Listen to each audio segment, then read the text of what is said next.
एक कहानी से शुरुआत करते। सोचिए, एक प्रोग्रामर है जिसे कोई 30 साल का तजुर्बा है। वो अपने काम का उस्ताद है, ये मानता है कि उसने कोड की दुनिया में सब कुछ देख लिया है। साल है 1999 और वो केंट बेक नाम के एक शख्स से मिलने जाता है, सॉफ्टवेयर बनाने का कोई नया तरीका सीखने। वो सोचता है मैं 30 साल से ये कर रहा हूँ, ये मुझे नया क्या सिखाएंगे। लेकिन जो वो वहां देखता है उससे उसके पैरों तले जमीन खिसक जाती है। अच्छा, ऐसा क्या देख लिया उसने? केंट बेक कोड लिख रहे थे, पर किसी बहुत ही अजीब, लगभग पागलपन भरे तरीके से। वो कुछ सेकंड कोड लिखते, फिर एक टेस्ट चलाते, फिर कुछ सेकंड और कोड लिखते और फिर से एक टेस्ट चलाते। कोड लिखने, उसे कंपाइल करने और टेस्ट करने का पूरा चक्कर सिर्फ 30 सेकंड में पूरा हो रहा था। सिर्फ 30 सेकंड में? हाँ, उस अनुभवी प्रोग्रामर के लिए ये किसी जादू से कम नहीं था।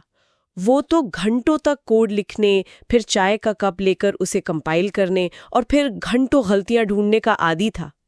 ये 30 सेकंड का साइकिल इसने सॉफ्टवेयर बनाने को लेकर उसकी पूरी सोच हमेशा के लिए बदल दी। और इसी हैरान कर देने वाले अनुभव के साथ हम आज की चर्चा में गहराई से उतर रहे हैं। आज का हमारा विषय है टेस्ट ड्रिवन डेवलपमेंट, जिसे सब TDD कहते हैं। जैसा उस कहानी से साफ है, ये कोई तेजी से कोड लिखने की ट्रिक नहीं है। ये एक अनुशासन है, एक फिलॉसफी है, कोड के बारे में सोचने का एक बिल्कुल अलग नजरिया।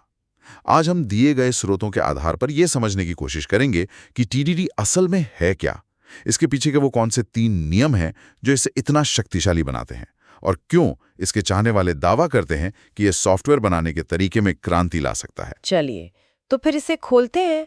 ये 30 सेकंड का चक्र सुनने में जितना आकर्षक लगता है, उतना ही मुश्किल भी। हर 30 सेकंड में रुकना और टेस्ट करना, ये तो काम की रफ्तार को धीमा कर देगा, है ना? इसके पीछे का राज क्या है? आपका सवाल बिल्कुल सही है, और ज्यादातर लोगों की पहली प्रतिक्रिया यही होती है कि यह तरीका धीमा होगा। लेकिन मजे की बात यह है कि इसकी बुनियाद 3 बेहद सरल नियमों पर टिकी है, और जब आप उन नियमों का पालन करते हैं तो रफ्तार धीमी नहीं होती, बल्कि बढ़ जाती है। इन्हें TDD के 3 नियम कहा जाता है। अच्छा, तो वो 3 नियम क्या है? पहला नियम सबसे अनोखा है। वो कहता है, आप प्रोडक्शन कोड की एक भी लाइन तब तक नहीं लिख सकते जब तक आपने उसके लिए एक ऐसा यूनिट टेस्ट न लिख लिया हो जो फेल हो रहा हो। 1 मिनट, पहले वो कोड लिखो जो ये बताएगा कि आपका असली कोड गलत है। ये तो ऐसा हुआ कि गाड़ी खरीदने से पहले ही उसके लिए पार्किंग की जगह ढूंढ लेना, और ये भी पक्का कर लेना कि वो जगह खाली है या नहीं। बिल्कुल सही सादृश्य है। आपको पहले समस्या को परिभाषित करना है, यह बताना है कि सफलता कैसी दिखेगी, और ये आप एक फेल होते हुए टेस्ट के जरिए करते हैं। पहले लाल बत्ती जलाओ, फिर उसे हरी करने का सोचो। ठीक है, ये अजीब तो है पर समझ में आ रहा है। पहले टेस्ट जो फेल हो। दूसरा नियम क्या है? दूसरा नियम पहले वाले को और सीमित करता है। वो कहता है, आप एक बार में उतना ही यूनिट टेस्ट लिख सकते हैं जितना फेल होने के लिए काफी हो। बस एक छोटा सा फेलियर, यहां तक कि अगर आपका कोड कंपाइल भी नहीं हो रहा तो उसे भी एक फेलियर माना जाएगा। पूरा का पूरा टेस्ट केस एक बार में नहीं लिख देना? नहीं, बस एक छोटी सी शर्त जो अभी पूरी नहीं हो रही। अच्छा, तो छोटे छोटे कदम लेने हैं। एक छोटी सी असफलता तैयार करो। समझ गई। और फिर? और यही तीसरा नियम आता है जो इस चक्र को पूरा करता है। आप सिर्फ उतना ही प्रोडक्शन कोड लिख सकते हैं जितना उस फेल हो रहे टेस्ट को पास करने के लिए जरूरी हो। अच्छा, न एक लाइन ज्यादा, न एक फंक्शन कम, बस न्यूनतम कोड लिखिए जिससे वो लाल रंग की फेलियर वाली बत्ती हरे रंग की पास वाली बत्ती में बदल जाए। वाह! तो ये 3 नियम मिलकर आपको एक बहुत ही छोटे लूप में बांध देते हैं। टेस्ट लिखो जो फेल हो, बिल्कुल। कोड लिखो जो उसे पास करे, और फिर अगले काम के लिए यही दोहराओ। और यही वो 30 सेकंड का चक्र है। ये घंटों के काम जैसा नहीं, बल्कि स्प्रिंट की तरह है। छोटे छोटे तेजी से दौड़ने वाले कदमों की एक लंबी श्रृंखला। बिल्कुल। और इसी अनुशासन की वजह से हमारे स्रोत में एक बहुत मजबूत बयान दिया गया है जिस पर आपका ध्यान गया होगा। हाँ, मैं उसी पर आने वाली थी। उसमें साफ साफ लिखा है, the jury is in, the controversy is over, TDD works. यानी फैसला आ चुका है, विवाद खत्म हो गया है, TDD काम करता है। ये कोई छोटा मोटा दावा नहीं है, ये तो ऐलाने जंग जैसा लगता है। ऐसा क्यों कहा गया है? ये एक बहुत ही जानबूझकर इस्तेमाल किया गया मजबूत बयान है। लेखक कह रहा है कि TDD को लेकर शुरुआती दिनों में जो बहस थी, जो शक थे कि क्या ये व्यवहारिक है, क्या ये सच में काम करता है, वो सब अब पुरानी बातें हो चुकी हैं। उनके मुताबिक दशकों के अनुभव और सबूतों ने यह साफ कर दिया है कि ये तरीका काम करता है। लेकिन सिर्फ काम करता है कहना काफी नहीं है। वो इसे किस स्तर पर रख रहे हैं? वो इसे एक पेशेवर मानक के स्तर पर रख रहे हैं और इसके लिए वो एक बहुत शक्तिशाली सादृश्य का इस्तेमाल करते हैं। वो कहते हैं कि जैसे आज किसी सर्जन को ये नहीं बताना पड़ता कि ऑपरेशन से पहले हाथ क्यों धोने चाहिए, वो उसकी पेशेवर जिम्मेदारी का हिस्सा है, ठीक उसी तरह आज किसी पेशेवर प्रोग्रामर को टीडीडी का बचाव नहीं करना चाहिए। मतलब वो कह रहे हैं कि ये कोई स्टाइल या पसंद की बात नहीं है, बल्कि एक पेशेवर जरूरत है।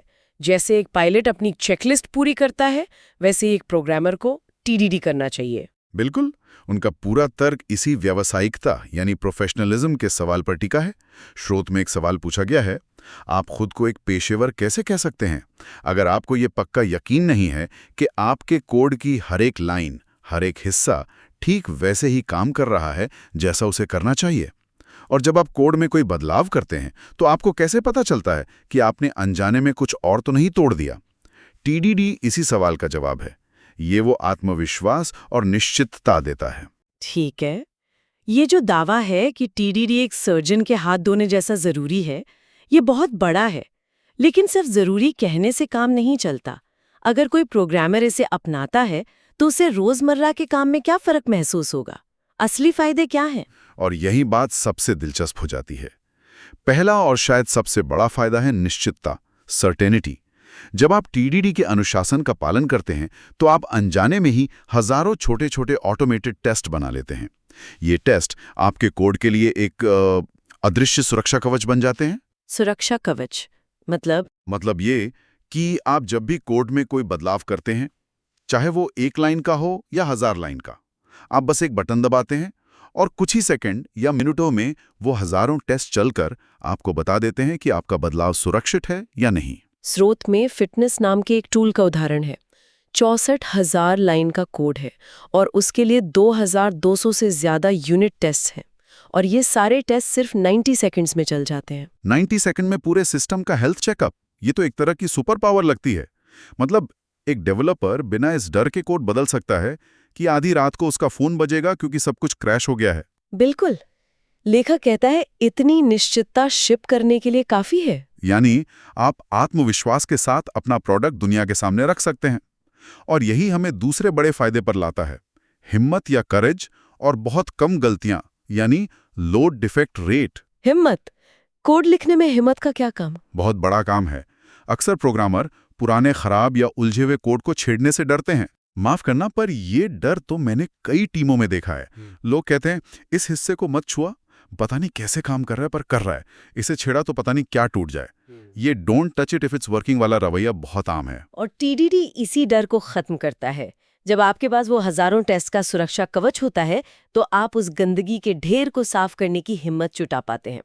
आप कोड को बेहतर बना सकते हैं, उसे सरल कर सकते हैं, ये जानते हुए कि अगर आपने कुछ भी गलत किया तो कोई ना कोई टेस्ट तुरंत फेल होकर आपको चेतावनी दे देगा।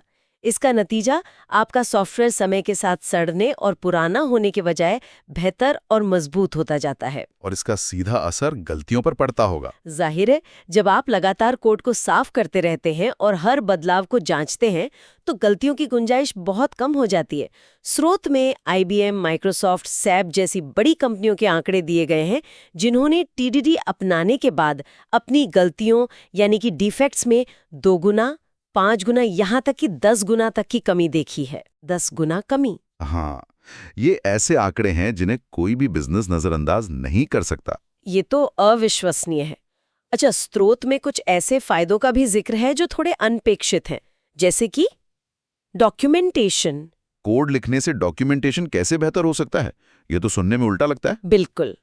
और ये तीसरा अनपेक्षित फायदा है बेहतर डॉक्यूमेंटेशन। जरा सोचिए, जब कोई प्रोग्रामर किसी नई लाइब्रेरी या सिस्टम का इस्तेमाल करना चाहता है तो वो क्या करता है? क्या वो 500 पन्नों का मैनुअल पढ़ता है? नहीं, कभी नहीं। मैं तो सीधे उदाहरण देखती हूँ। हाउ टू यूज इट वाले सेक्शन में जाकर कोड के टुकड़े कॉपी पेस्ट करती हूँ। सही कहा, कोड झूठ नहीं बोलता। टीडीडी में लिखे गए यूनिट टेस्ट अपने आप में बेहतरीन उदाहरण बन जाते हैं।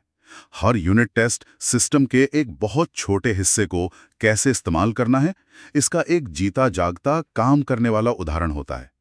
वो सटीक और हमेशा अपडेट रहने वाले दस्तावेज होते हैं जो बताते हैं कि सिस्टम का हर छोटा हिस्सा कैसे काम करता है और उससे क्या उम्मीद की जानी चाहिए। ये किसी भी प्रिंटेड मैनुअल से कहीं बेहतर और भरोसेमंद डॉक्यूमेंटेशन है। एक मिनट, लेकिन क्या ये थोड़ा अजीब नहीं लगता? टेस्ट लिखने का काम तो कोड को जांचने के लिए होता है, उसे समझाने के लिए नहीं। क्या हम एक टूल का गलत इस्तेमाल तो नहीं कर रहे? ये एक बहुत अच्छा सवाल है। असल में ये एक अनपेक्षित लेकिन बहुत शक्तिशाली साइड इफेक्ट है, क्योंकि एक अच्छा यूनिट टेस्ट सिर्फ ये नहीं बताता कि कोड सही है, बल्कि ये भी दिखाता है कि उस कोड को कैसे इस्तेमाल करना है। ये एक दोहरा फायदा है जिसे आप जानबूझकर नहीं करते, लेकिन ये प्रक्रिया का एक खूबसूरत नतीजा है। ठीक है, ये बात समझ में आई। और एक आखिरी फायदा बताया गया है, बेहतर डिजाइन। ये कैसे होता है? क्या सिर्फ टेस्ट पहले लिखने से कोड का डिजाइन भी अच्छा हो जाता है? हाँ, और ये चौथा फायदा टीडीडी की प्रक्रिया में ही छिपा है, क्योंकि आपको कोड लिखने से पहले उसका टेस्ट लिखना पड़ता है। यह आपको सोचने पर मजबूर करता है कि मैं इस कोड को टेस्ट करने लायक कैसे बनाऊं।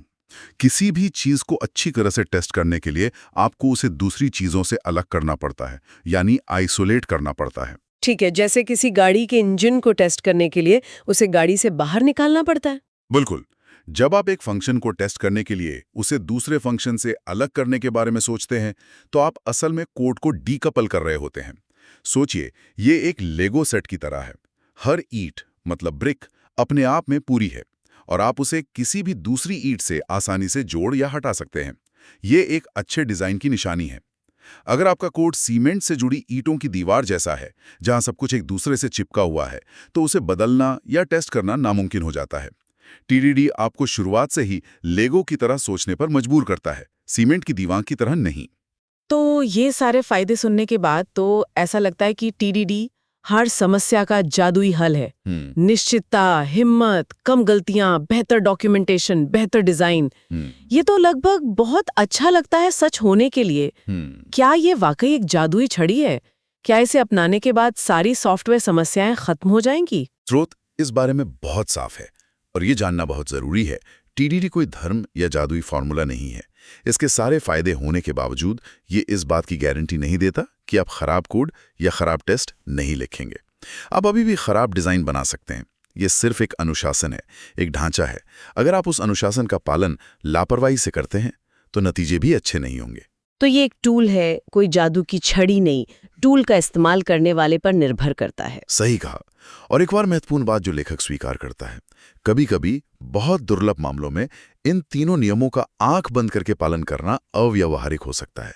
कुछ ऐसी असाधारण स्थितियां हो सकती हैं जहां यह अनुशासन फायदा पहुंचाने से ज्यादा नुकसान करे। एक सच्चे पेशेवर को यह पता होना चाहिए कि किसी अनुशासन को कब और कैसे लागू करना है और कब नियमों को थोड़ा मोड़ना जरूरी है। ये विवेक का सवाल है, कट्टरता का नहीं। तो आज हमने टेस्ट ड्रिवन डेवलपमेंट यानी टीडीडी की दुनिया में एक गहरी डुबकी लगाई। हमने उस 30 साल के अनुभवी प्रोग्रामर की कहानी से शुरुआत की जो 30 सेकंड के कोडिंग साइकिल को देखकर हैरान रह गया था, और अब हम समझ सकते हैं कि क्यों। ये 3 सरल नियमों पर आधारित एक अनुशासन है जो एक बहुत तेज फीडबैक लूप बनाता है। लाल मतलब फेल होता टेस्ट, हरा मतलब पास होता टेस्ट, और फिर कोड को साफ करना। और इसके फायदे सिर्फ तकनीकी नहीं है बल्कि भावनात्मक भी हैं। कोड में लगभग पूरी निश्चितता, उसे बिना डरे सुधारने की हिम्मत, सॉफ्टवेयर में गलतियों की संख्या में भारी कमी, और यहाँ तक कि बेहतर डॉक्यूमेंटेशन और बेहतर सॉफ्टवेयर डिजाइन भी। स्रोत इसे एक पेशेवर मानक के तौर पर देखता है, कोई वैकल्पिक चीज नहीं। बिल्कुल। और स्रोत का टीडीडी को व्यावसायिकता के एक मानक के रूप में प्रस्तुत करना, जिसकी तुलना हाथ धोने वाले सर्जन से की जाती है, यह चर्चा के अंत में एक बहुत महत्वपूर्ण सवाल खड़ा करता है जो सिर्फ सॉफ्टवेयर तक ही सीमित नहीं है। अच्छा, यह हमें सोचने पे मजबूर करता है, सिर्फ प्रोग्रामिंग में ही नहीं बल्कि किसी भी क्षेत्र में वे कौन से बुनियादी अनुशासन हैं जो एक प्रोफेशनल को एक शौकिया से अलग करते हैं। एक डॉक्टर, एक पायलट, एक आर्किटेक्ट या कोई भी हो, और हम कितनी बार उन बुनियादी अनुशासनों का सिर्फ इसलिए विरोध करते हैं क्योंकि वे उस तरीके से अलग महसूस होते हैं जिस तरह से हम हमेशा से काम करते आए हैं। सिर्फ इसलिए कि कोई चीज नई और अपरिचित लगती है, क्या हम एक बेहतर, ज्यादा अनुशासित तरीका अपनाने से हिचकाते हैं?